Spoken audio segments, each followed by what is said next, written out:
Hey yo my people, it's your boy Oluwatosin and you're welcome to the show again. Now this week, I have good news for you. For those of you that have been saying the Lekki killings, where are the family of the victims?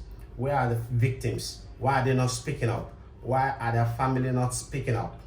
I have good news for you. Now today, we have seen a video of victims speaking up and their families also. The families of the dead ones speaking up also. You have not seen the video? Going to be coffee that day. We are like a coffee where people plenty, superstar come. The video was there. Say which kind of coffee won't take place like that. We went. So on getting there, I was actually at the snooker board that night with. I don't know how to play snooker. I was just standing with him while he was playing. I was like, okay, let me go and check my phone that was on charge. The lights went off. We were like, what was wrong? Next thing I heard was there was just shooting everywhere. The guy that was actually leading me to the charging point was shot at the side. So when I saw I was shot, I tried to turn back to check if it's just a normal something like that. So I received my own on my thigh. Even right now, the bullet is still inside of me, not yet removed. I don't actually know what happened. After it was the next day, I now woke up. I saw myself at Lekki General Hospital. Immediately I woke up, I saw myself that I don't have any phone to access anybody, nobody to call. So I begged a friend. I begged someone. I logged in my Gmail to fetch some contact, and I saw my girlfriend's number. So I called her.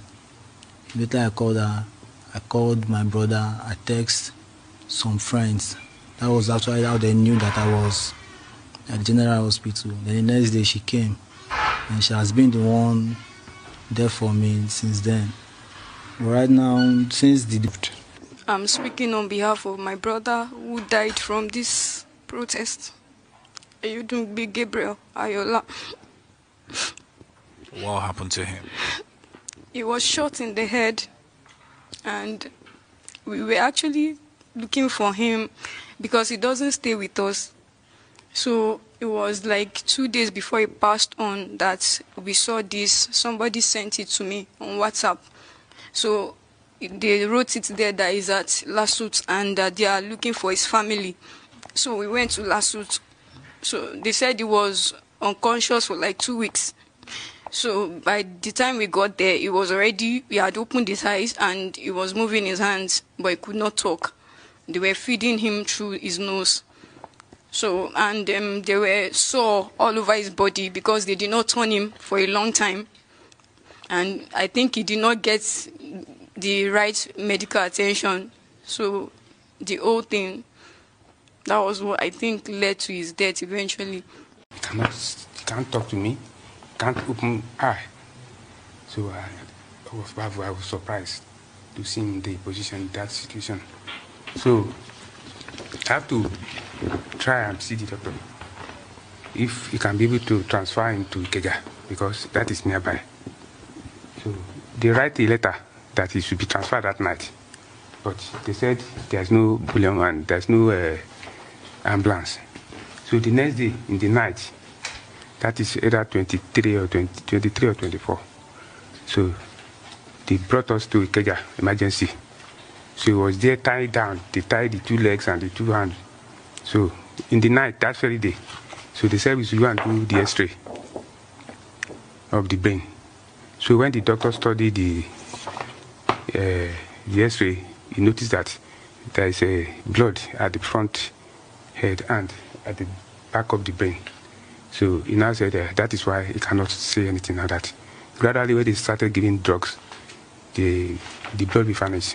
So until about 5 days later, so he started talking, but he did not get himself.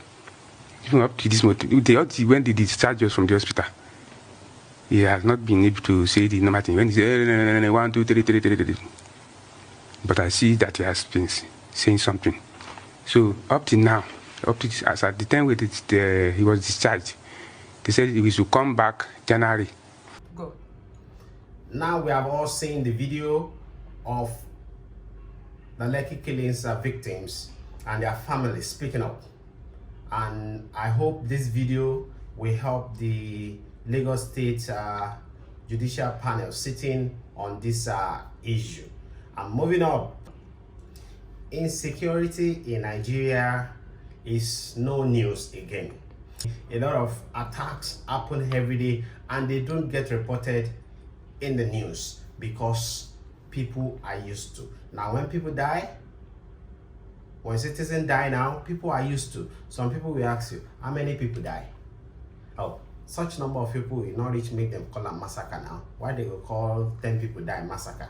Because as we wake up every day, we have news of insecurity from everywhere in the country. And this is not peculiar to only one side of the country, as you may think.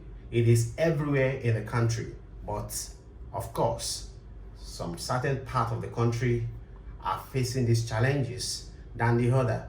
Now that comes to mind, and the northeast Nigeria, Borno State to be precise, where last week a number of 47 rice farmers were on their farm field and they got slaughtered by Boko Haram. Now, after some hours after the attack, some other Western news agent come up and say the number is 110, allegedly. However, the number 110, 47 people died. And by now, you will be expecting that some people should have lost their job now, or some people resign voluntarily because they have not been able to perform very well. Talking about the service chiefs. Well, them disappoint you.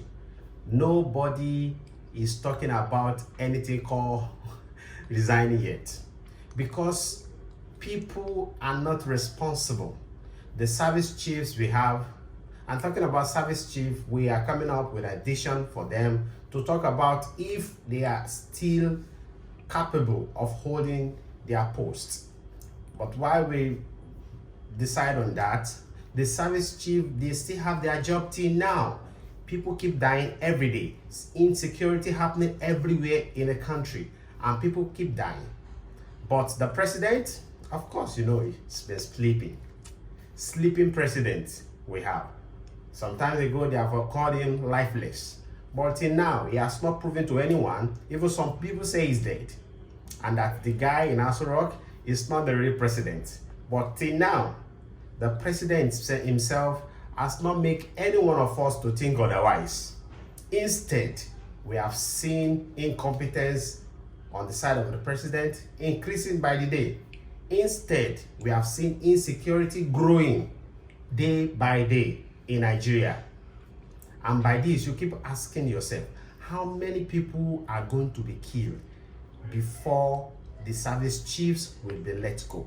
How many people will be killed before the president will sit up and start protecting the life and property of Nigerians? Of course, we are here to bring you the latest as it's happening in Nigeria. I'm Oluwatosin. Good day.